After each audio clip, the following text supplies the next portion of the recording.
Hello everyone, నమస్తే. Welcome back to my channel. Last వీడియోలో మీకు మా పిన్ని వాళ్ళ ఇంట్లో గార్డెన్ చూపించాను కదా. అదే రోజున మా పిన్ని వాళ్ళ ఇంట్లోనే మేము కొన్ని రెసిపీస్ అనేది చేసాము. ఇప్పుడు ఆ రెసిపీస్ మీతో షేర్ చేసుకోబోతున్నాను. ఇందులో వచ్చేసి ముందుగా మార్బల్ కేక్, అలాగే జీబ్రా కేక్ అంటారు కదా. ఈ కేక్ని హెల్దీగా ఉండేందుకోసం మైదాతో కాకుండా గోధుమ పిండితోనూ అలాగే అరటిపండుతోనే తయారు చేసాము. అది రెసిపీస్ అనేది ఇప్పుడు షేర్ చేస్తున్నాను. ముందుగా ఈ విధంగా బాగా పండిన 2 అరటిపళ్ళను తీసుకొని మిక్సీలో చిన్న చిన్న ముక్కలుగా కట్ చేసుకొని ఈ విధంగా ప్యూరీగా చేసుకోవాలి. తర్వాత 1 కప్పు వరకు షుగర్ పౌడర్ని కూడా ఈ విధంగా పౌడర్ చేసుకొని పక్కన పెట్టుకోవాలి. తర్వాత 2 కప్పుల వరకు గోధుమ పిండిని, తెల్ల గోధుమ పిండిని కూడా తీసుకోవాలి.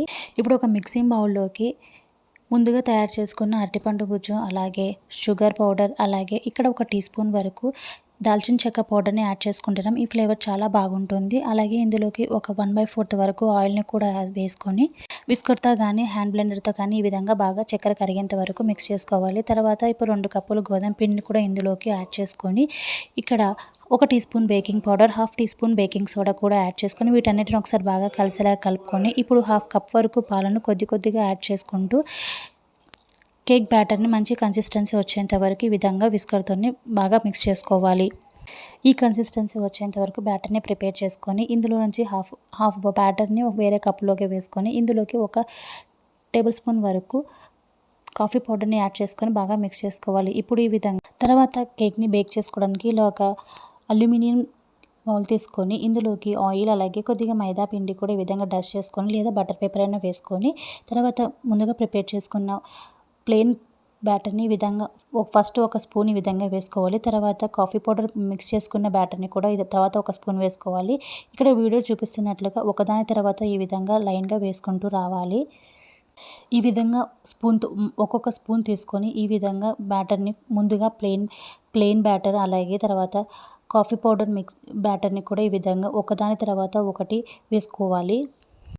ఈ విధంగా మొత్తాన్ని వేసుకున్న తర్వాత ఇప్పుడు ఒక నైఫ్ కానీ లేదా ఒక స్టిక్ కానీ తీసుకొని ఈ విధంగా డిజైన్ అనేది చేసుకోవచ్చు. ముందుగా ఫస్ట్ మధ్యలోంచి ఈ విధంగా పైకి అనుకొని తర్వాత పైనుంచి ఈ విధంగా లోపలికి ఇక్కడ వీడియోలో చూపిస్తున్నట్లుగాను మీకు నచ్చిన విధంగా ఫ్లవర్స్ అనేది ఈ విధంగా డిజైన్ అనేది చేసుకోవచ్చు.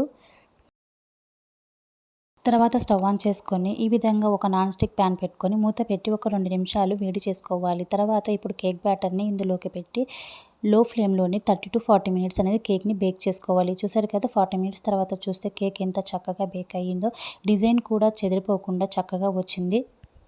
చక్కగా ఈ విధంగా హెల్దీగా ఉండేలాగా మైదా పిండితో కాకుండా గోధుమ పిండితో, అలాగే అరటిపండు, కాఫీ పౌడర్తో తయారు చేసుకొని ఈ విధంగా మార్బుల్ కేక్ని తయారు చేసుకున్నట్లయితే చాలా సూపర్ టేస్టీగా ఉంటుంది. చూసారు కదా, లోపల కూడా డిజైన్ కూడా చక్కగా వచ్చింది. తర్వాత రెసిపీ వచ్చేసి చిల్లీ చికెన్. దీన్ని ఎలా తయారు చేసుకోవాలో చూపించబోతున్నాను. ఇప్పుడు ఈ విధంగా ఒక ప్యాన్ పెట్టుకొని ఇందులోకి 4 టేబుల్ స్పూన్ వరకు ఆయిల్ వేసి వేడి చేసుకోవాలి. ఆయిల్ వేడైన తర్వాత ఒక 2 పెద్ద ఉల్లిపాయని చిన్న చిన్న ముక్కలుగా కట్ చేసుకొని, అలాగే 10 నుంచి 15 వరకు పచ్చిమిర్చిని కూడా ఈ విధంగా పొడువుగా కట్ చేసుకొని వేసుకోవాలి. ఇక్కడ ఆల్రెడీ 1 కేజీ చికెన్ని ఉప్పు అలాగే పసుపు వేసి ఉడికించుకొని తీసుకొని పక్కన పెట్టుకున్నాము. ఇప్పుడు ఇందులోకి 1 టీ స్పూన్ పసుపు యాడ్ చేసుకొని వీటన్నిటిని బాగా మిక్స్ చేసుకొని ఉల్లిపాయ ముక్కలు పచ్చివాసన పోయేంత వరకు వేయించుకొని తర్వాత ఇందులోకి 1 టేబుల్ స్పూన్ వరకు అల్లం వెల్లుల్లి అలాగే కొత్తిమీర పేస్ట్ని కూడా యాడ్ చేసుకొని ఇప్పుడు ఉడికించుకున్న చికెన్ని కూడా యాడ్ చేసుకొని వీటన్నిటిని బాగా ఒకసారి కలుపుకోవాలి. ఇక్కడ 1 కేజీ చికెన్కి 10 నుంచి 15 పచ్చిమిర్చి అనేది తీసుకున్నాము. అలాగే 1 టేబుల్ స్పూన్ వరకు కారం పొడి మీ స్పైసీ తగ్గట్టుగా యాడ్ చేసుకోండి. ఒకవేళ పచ్చిమిర్చి స్పైసీ సరిపోతుంది అనుకుంటే కారం పొడి యాడ్ చేసుకోకపోయినా పర్వాలేదు. తర్వాత 1 టేబుల్ స్పూన్ వరకు కొబ్బరి పొడి, అలాగే చికెన్ మసాలా కూడా యాడ్ చేసుకొని వీటన్నిటిని బాగా కలిసేలాగా కలుపుకొని చక్కగా గ్రేవీగా వచ్చేంత వరకు ఉడికించుకుంటే సరే చిల్లీ చికెన్ అనేది చాలా సూపర్ టేస్టీగా ఈ విధంగా తయారవుతుంది. ఈ విధంగా వైట్ రైస్ అలాగే ఈ చిల్లీ చికెన్ కొద్దిగా పప్పుతో కానీ తిన్నట్లయితే సూపర్గా ఉంటుంది ఈ రెసిపీ అనేది. మీకు కూడా ఈ రెసిపీ నచ్చినట్లయితే మీరు కూడా ట్రై చేసి మీకు ఎలా వచ్చిందో కమెంట్లో షేర్ చేయండి. అలాగే వీడియో నచ్చినట్లయితే లైక్ చేసి షేర్ చేసి ఛానల్ని సబ్స్క్రైబ్ చేసుకోండి. Thanks for watching.